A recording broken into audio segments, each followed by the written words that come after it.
یک وکیلی برای چند تا از بچه‌های سینما مثلا پاس گرفته. این دوست صمیمی منه، هنوزم زنگ میزنه، من پوش میدم فراج میدم، میخندم بهش، میگم بچه فریدون کنار جنگ شه باید برم اونجا. و میام خونم دیگه. میدونی یعنی آب و خاک، من نه به ایدئولوژی کار دارم نه به چی. نه بچه آب و خاک، آب و خاک.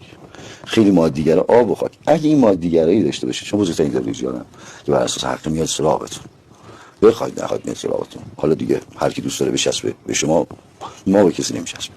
ای جان مثلا به شوخی میگم شکرت که همچین ابر بازیگرای ما تو سینمون داریم. البته من چند تا نکته خیلی مهم از حرفای این بزرگوار برداشت کردم و تو زندگیم به کار میبندم.